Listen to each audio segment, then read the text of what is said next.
Okay, motorcycles. Wow. That was one of my dad's first vehicles when he got to California. He came out to California in the old Dodge, 1923 Dodge, in 1929. And of course, the stock market had crashed at that point. The rich people were throwing themselves out of 10-story buildings because their stock went to pieces. And the poor people were just wondering where their next meal would come from. They didn't bother them at all. The times were really tough, and Dad worked at the itinerant camps, picking peaches and grapes and stuff. And he was in the same camp that John Steinbeck rode Grapes of Wrath. And so they were looking for a job anywhere, and they would cook out on the ground, and they would sit around a campfire and play guitar, and they would sing and whatever. That's what Dad loved to do. They call square dances and all kinds of fun stuff. Well, Pop, my grandpa, had to have the car because he was driving around trying to find a job, and so was Dad. Well, Dad needed a vehicle. Well, his first vehicle was an old 1923 beat-up piece of junk Harley Davidson. And Dad said it was like riding on a 101 lug John Deere, Johnny Poppers, where it didn't have much of a muffler on it or anything, but it was transportation. He said, I think I paid $8 or $9 for it, so I don't know, it was a piece of junk. But he worked on it quite a while, got it running, and he would go. That's where you go look for a job. And that was his first motorcycle. And then down through the years, he always enjoyed riding motorcycles, and his first really great bike was an Indian 4, and he got it in the early 40s and drove it all over. I mean, he would drive it out to the lot. He'd drive it out to location. He drove it clear up to Alabama Hills when they were shooting way up in Northern California. And of course, I'm sure the insurance companies were not too happy with Roy riding this bike all over the place. But he was very good. He set a bike as good as he did a horse. And there's pictures of Trigger, with his nose against the motorcycle, and and two horses talking to each other, and it said, "So sorry, Trigger," or something like that, Roy. But he loved motorcycles, and when they were out on location, I remember doing Chevy commercials with him in the 60s. My brother and I, we did the Chevy truck commercials for him. They had a truck called a Cameo back in those days. That was really a nice little pickup. That we had one on the ranch, and so we were doing these commercials, and part of the commercials, that when the Ventura Freeway just opened up. In fact, they hadn't opened, they were going to open it the next day.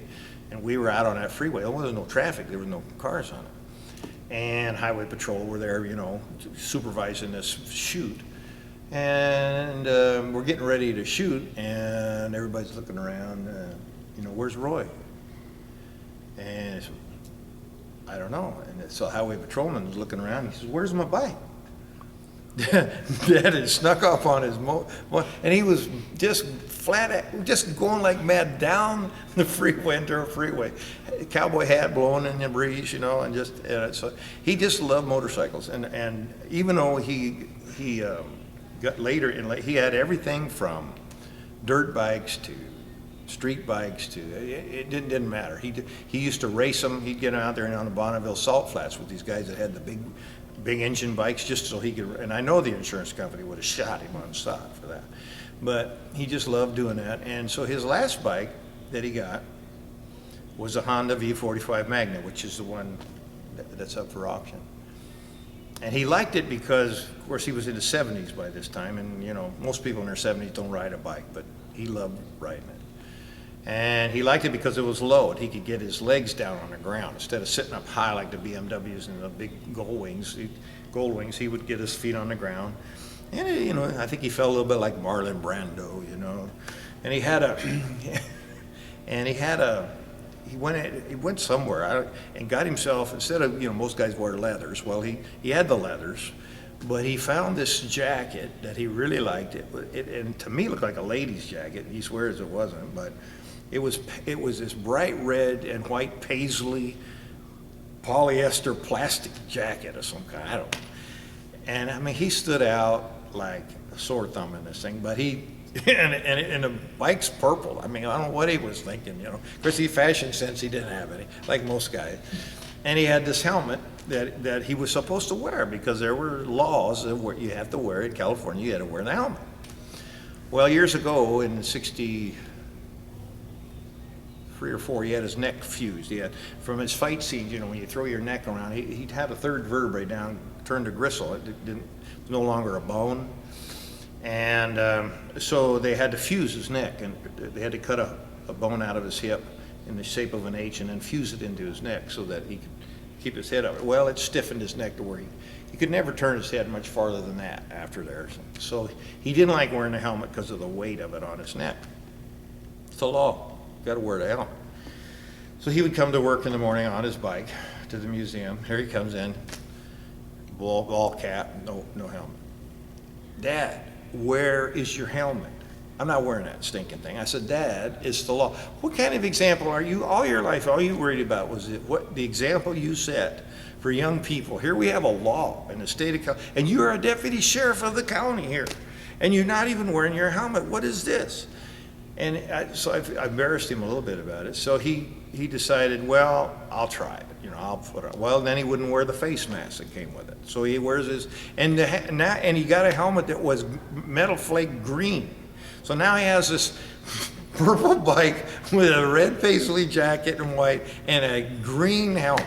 Now, my dad there was an old saying, I don't know if we can use it on film, but there was an old saying that, you know, sometimes people, you look at them, you say, wow, man, that person sticks out like a turd in a lantern. And that was Dad's favorite, one of his favorites, and I mean, he did. He looked like the typical turd in the lantern. I mean, and he'd go down the road, and one day he was going through Victorville, and he had this god-awful outfit on, and on top of his helmet, he had a pair of headphones, and he was playing music. Well, that's completely against the law to be playing music while you're riding a motorcycle. It was before iPods, you know, so it was just one of those AM radio, and he had it turned up, and he's going up 7th Street while he gets pulled over. And the same thing, the cop couldn't give him a ticket. He says, Roy, you have got to stop doing this. Either you got to put the bike up, or you got to start wearing the helmet and leave the headphones at home. So he finally got a purple helmet that matched his bike, and he went back to the black leather, so he looked halfway decent anyway. He didn't look like a hippie on roller skates, you know. And so he would wear it. He drove it till a point where he started losing upper body strength, where he couldn't. He would get on. He loved showing it to people, and he'd fire it up and he'd start it up, but he had a hard time controlling the weight of it if it got off dead center. And the last time he rode it, he was going to ride it, and he had his van in there, and he picked the bike up and kicked off the stand. We didn't have it centered, and it started to roll, and it knocked him down, and didn't knock him down, but it threw him over. He ran into the van, and he hit the mirror and cracked a rib. So that was the last time that he rode that bike, and he had to put it up because he just couldn't control the upper strength. But that was his last, that V45. But loved the bike. I think it only has like 2,500 miles on it, but he only lived 12 miles from work, so couldn't put a lot of miles on it. But this was a guy who, funniest guy in the world, and he had no fashion sense like most guys, like I said, and he didn't really care. But it's just one of those things that he just loved bikes, and the picture of him on it was the last picture taken with him on that bike, but he loved it. Wildcat Kelly, looking mighty pale, was standing by the sheriff's side, and when that sheriff said, I'm taking you to jail, Wildcat raised his head